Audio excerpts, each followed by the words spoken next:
आपको याद होगा 2 दिन पहले ही एक खबर आई थी जिस पर वीडियो बनाते हुए मैंने कहा था कि भारत तुर्की के सबसे बड़े दुश्मन देश यानी ग्रीस को अब खुला समर्थन दे रहा है। बात सिर्फ समर्थन की नहीं तो भारत ने ग्रीस को अपने एडवांस वेपन्स की भी ऑफर देनी शुरू कर दी है। बीते वीडियो में ही हमने देखा था कि भारत द्वारा ग्रीस को अत्याधुनिक विनाशकारी क्रूज मिसाइल यानी निर्भय की पेशकश की गई है, जिसे long range land attack cruise missile भी कही जा रही है।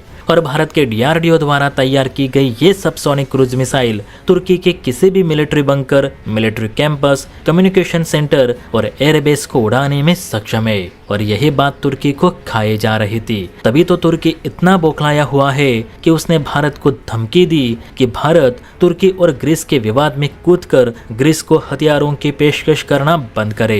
दरअसल तुर्की के रक्षा मंत्री हुलूसी अकर ने भारत विरोधी स्टेटमेंट देते हुए टर्किश मीडिया से ये कहा है कि भारत ने ग्रीस को जो लैंड अटैक क्रूज मिसाइलों की पेशकश की है वो एकदम गलत है। तुर्की और ग्रीस का जो जमीनी विवाद है वो हमारा आंतरिक मामला है, इसमें भारत कोई दखल ना दे। आपकी जानकारी के लिए बता दूं कि पूर्वी भूमध्य सागर में एजियन नामक द्वीप समूह है, जिस पर तुर्की का ये दावा है कि इन सारे द्वीपों पर उसका ही अधिकार है। वही ग्रीस का दावा है कि वही इस इलाके का असली मालिक है।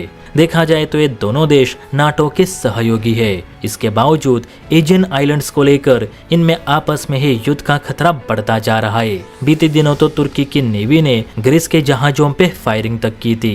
इवन तुर्की इस इलाके में अब ग्रीस को आने की अनुमति भी नहीं देता, जिसे लेकर ग्रीस काफी गुस्से में है। और यही कारण है कि ग्रीस अब तुर्की के खिलाफ अपने आप को मजबूत बनाने के लिए बेहतर हथियारों की ओर देख रहा है। और इसी दौरान भारत ने ग्रीस को निर्भय मिसाइलों की ऑफर दी। वैसे देखा जाए तो तुर्की भी चीन की तरह ही जबरदस्ती अपने पड़ोसी देशों के समुद्री इलाकों पे कब्जा करने की मंशा रखता है। तुर्की का सिर्फ ग्रीस के साथ नहीं तो साइप्रस के साथ भी जमीनी विवाद है और भारत साइप्रस को भी समर्थन देने की बात कर चुका है। इवन अभी कुछ दिन पहले ही PM मोदी ने साइप्रस जाकर राष्ट्रपति निकोस अनास्तासिदेस से मुलाकात भी ली और दोनों देशों के विवाद पर गंभीर रूप से चर्चा भी की। अब तुर्की को ये पसंद नहीं आ रहा कि भारत उसके दुश्मन देशों को सपोर्ट कर रहा है। तो सोचिए हमें कैसा लगता होगा जब तुर्की भारत के दुश्मन यानी पाकिस्तान को कश्मीर मुद्दे को लेकर सपोर्ट करता है। तुर्की के रक्षा मंत्री ने कहा है कि भारत अगर हमारे दुश्मनों को हथियार बेचेगा